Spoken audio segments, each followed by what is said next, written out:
Everyone,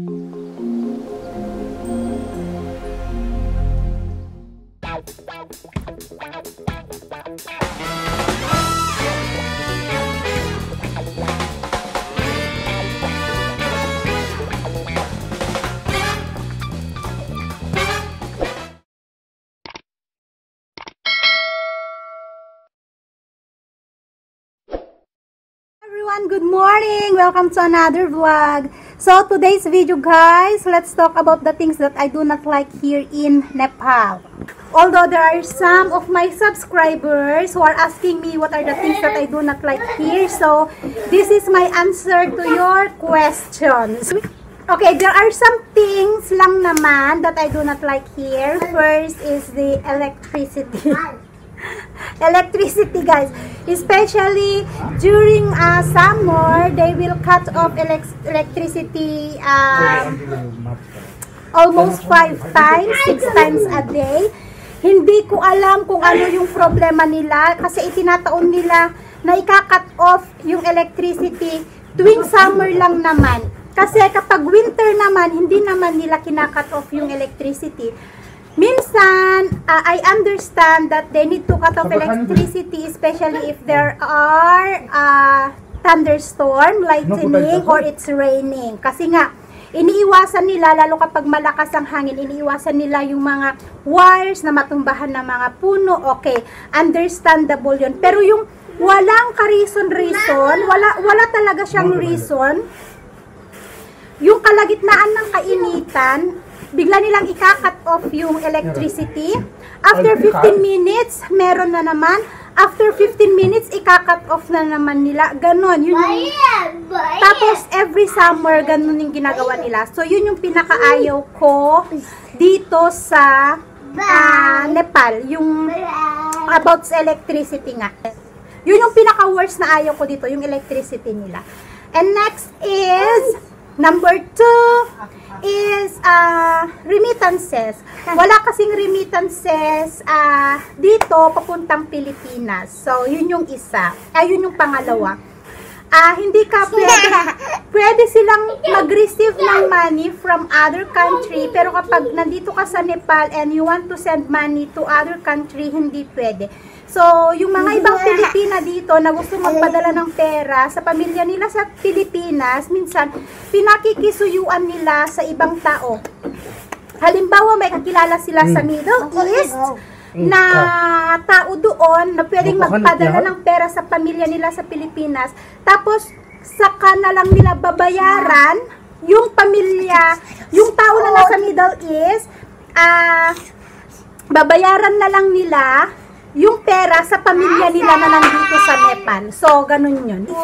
Pangatlo na ayaw ko dito ay yung weather. Yan, grabe.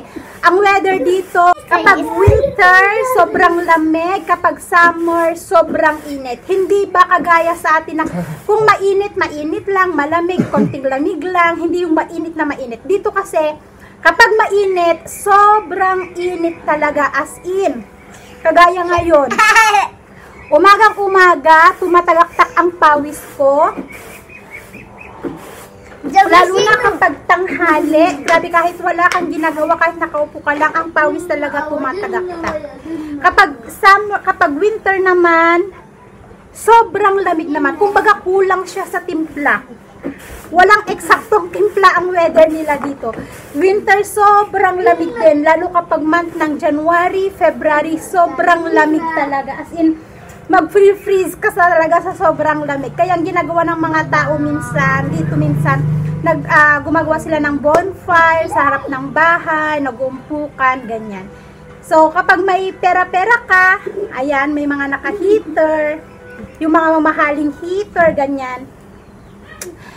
And, yun yung pangatlo.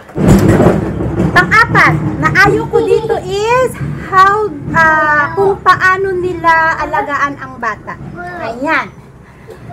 Maraming, although hindi lang naman ako ang nagsasabi nito, marami mga Pilipina na nagsasabi na iba yung pag-aalaga nila ng bata dito kaysa yung pag-aalaga natin. Unang-una, guys, yung paggamit nila ng mustard oil.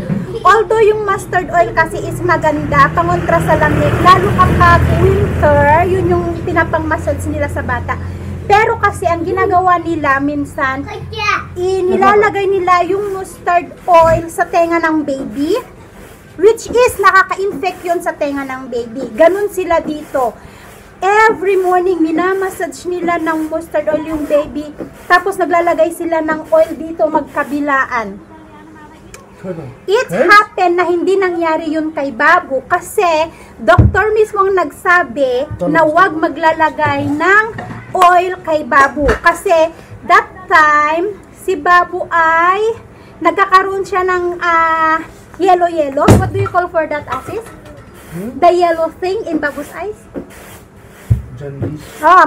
Nung baby siya, may jaundice daw siya. Kaya sabi ng doktor, wag siyang lalagyan ng kahit na oil at saka mainit that time. So sabi ng doktor, wag lalagyan ng oil si Babu. So yun yung pinagpapasalamat ko. Dahil kung hindi nagkaroon ng jaundice si Babu nung maliit, for sure, yung tenga niya talagang tinataktakan niya ng mustard oil. And ang baby dito, pinapakain nila ng chow-chow. Alam nyo yon, yung fried noodles, yung hilaw na noodles. Pinapakain nila ng cheese balls, pinapakain nila ng chips, which is ayaw ko din. Kaya sinasabi ko sa kanila, okay lang nabigyan ng biscuit si Babu, okay yan sa akin, pero wag talagang bibigyan ng chips or kahit na anong junk food si Babu kasi ayaw ko. Kasi yung mga iba dito as in, pinapakain nila ng junk food ang mga baby kahit na wala pang isang taon. Kasi dati, yung nangyari kay Babu, binibigyan siya, ayaw ko man, pero sabi isa lang, paisa lang. Hanggang sa mabasa ko sa likod ng package na hindi pwede sa infant yung cheese balls na yon, nakalagay doon, not advisable for infants under 12 months. Pinabasa ko talaga yun kay Asis. Sabi ko, tingnan mo Asis ang nakasulat sa package. Kaya wag na wag niyong bibigyan ng chips si Babu or kahit na anong junk food si Babu. So, thankful naman ako kasi pag sinabi kong hindi pwede, okay naman sa kanila. Sabi ko, biscuit, bigyan siya, okay, pero wag lang junk food. Yun ang sabi ko sa kanila. So, yun yung ayaw ko dito, yung pag-aalaga nila ng bata, binibigyan kasi nila ng mga junk food, ay yan. So, yun yun. And, panglima. And, yun guys, eto na yung last, sa tingin ko, eto na yung last na ayaw ko dito sa kanila. Number 5 is, yung pagiging corrupt ng kanila government. So, sorry for the words. Pero kasi dito, sobrang napaka-corrupt ang government nila. Nung una talaga naiinis ako, galit na galit ako, lalo nung time na nagpa-process kami ng marriage certificate namin ni Asis. As in, galit na galit ako kasi grabe, hindi nila ipra-process yung papers mo hanggat hindi ka nagbibigay ng pera sa kanila under the table. As in, i-delay nila ng i-delay yung papers na ipina-process mo hanggat hindi mo binibigay yung gusto nila. Yun yung pinakaayaw ko dati dito. That time kasi si President Duterte ng president natin, kaya sinasabi ko kay Asis, hindi nila pwedeng sa Pilipinas lang ng ganyan. Sabi ko, tatanggalin yung mga taong nanghihingi ng ganyan. Sabi ko nun dati kay Asis. Lalo sa new president natin dati, si President Duterte, kasi di ba ayaw niya yung mga ganyang government officials, yung nanghihingi ng under the table. Kaya that time talaga galit na galit ako, inis na inis ako kasi kung ano-ano bang pinapano nila, i-prepare nyo yung ganito, sasabihin nila, magbibigay sila ng list ng requirements. Na kompleto mo na lahat ng requirements na pinapakuha nila sa'yo. Hindi pa rin nila pina-process. Meron at meron pa rin silang hinihingi. Kailangan nyo ng ganito, kailangan nyo ng ganyan. Sabi ko kay Asis, eto na yung lahat ng requirements. Sabi ko, bakit kailangan pa nilang mangalkal ng panibago na namang requirements na ipapasa sa kanila? Hanggang sa may nakausap si Asis na government officials din. Uncle nila yung president dito sa village. Sabi niya, na-process na namin lahat, kompleto na. Birth certificate ko, senumar ko, naka-red ribbon, ipapa-red ribbon nila yan, titignan nila yan kung fake or original. Ang dami nilang kinukuha. Ang dami nilang kinukutkot kung ano-ano. hanggang sa nasabi nga namin sa president ng village na to na nakompleto na namin yung requirements. Hindi namin alam kung ano pa yung gusto nila kasi sabi nila after 2 weeks, 2 to 3 weeks, babalikan namin, makukuha na namin ang aming marriage certificate. Pagdating namin doon, ang dami pa nilang ano, kung pumunta ka dito, pinapasa-pasa kanila, ganun dito guys, yun yung ayaw ko.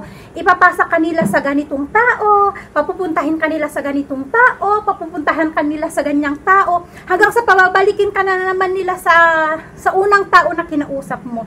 Ganun sila dito, hanggang sa yung uncle nga ni Asis, yung president ng village na to, siya na mismo ang pumunta sa district, yan, district dito sa Chitwan. Sabi niya, kompleto na sila, ipinakita lahat ng papers namin, 5 copies pa yun na, ang kapal nung papel, tapos 5 copies pa yun na, eto ay para dito, eto ay para sa village, itong copy na to ay para sa police, itong copy na to ay para dito sa ganyan, eto yung copy na to para sa iyo, para sa Pilipinas yan, eto yung copy para sa inyong mag-asawa. Kasi 5 copies yun guys eh. Isa para dito sa village namin, kay Rahanito. Isa na ipapasa namin sa police, sa police copy dito sa may Parsa. Yung isa ay copy nila dito sa Chitwan District. Yung isa, copy sa Pilipinas. Kasi meron kaming copy na ibibigay sa Pilipinas, sa registration sa Pilipinas. At saka yung isa ay copy naming mag-asawa. Isa sa akin, isa kay Asis. Yan. Hanggang sa yun nga sabi niya na, kompleto na sila. Ano pa bang kailangan? Yun pala yung nanghihingi ng under the table na bayad. Babayad. Nagpapabayad pala sila. Kaya nga sabi ni Asis dati, nagpapabayad pala sila. Bakit hindi nila sabihin sa amin ng direct na nagpapabayad sila? Para naman, nung sabi nila na bumalik kami nung araw na to, naibigay namin yung pera na gusto nila. So yun, nagbigay kami ng pera.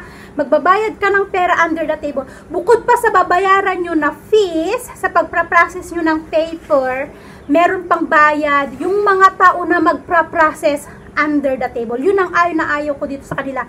Kahit na napakasimpleng papel lang na ipra-process mo, kailangan mong magbigay ng under the table sa kanila. Yun ang ayaw ko dito.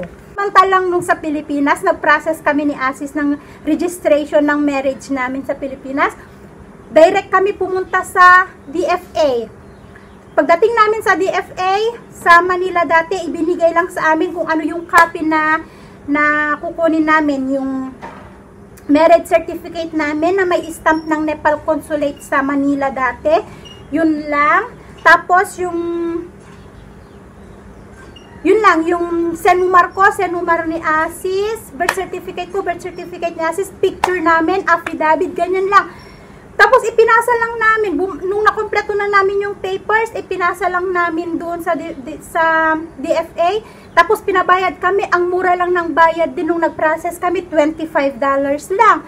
Tapos siguro sa Philippine peso nasa 1,200, something 2,225, ganun. Basta $25 lang guys yung binayad namin nung pinprocess namin ang registration. Tapos nag-antay lang kami ng 1 buwan kasi from DFA Manila ipapadala sa India kasi nandun yung embassy, nandun yung Philippine Embassy kasi consulate lang yung nandito sa Nepal. Ipapadala yun. Nung naipadala na doon, after a week lang, ipinadala na ulit sa NSO Manila. Tapos yun, after nun, tumawag sila na pwede nang kunin ang copy namin ng marriage certificate namin dati sa NSO. So, meron kaming registration, naka-register ang kasal namin ni Asis sa Pilipinas. Ang dali lang, wala kaming kahirap-hirap. Samantalang dito, pabalik-balik. So, yun guys, so far, yun lang naman ang ayaw ko dito sa Nepal. Yung electricity nga nila, yung remittances, hindi ka pwede nga magpadala, tapos yung weather, tapos kung paano sila mag-alaga ng bata, masyado sila kasing spoiled sa pag-aalaga sa bata, and yung panglima nga is yung pagiging corrupt ng kanilang government, ayan. And so yun lang yung video ko for today guys. Since may mga nag-message sa akin kung ano nga yung ayaw ko dito sa Nepal. So, yun na yung aking sagot sa inyong mga katanungan. Yan. And of course, bago ko makalimutan, hello muna sa Moxin family and Donnie Moxin. Hello to Eileen Balberon. Hello to Eloisa Pangan. Hello to Jennifer Pava. Hello to Karina Roger. Hello to Carmina. Hello to Juliana. And Nash from Iowa, USA. Yan. So, sila yung nagpapa-shoutout. Papa-shoutout for today's video. So, thank you so much again everyone for watching. See you in my next vlog. Bye everyone and God bless us all.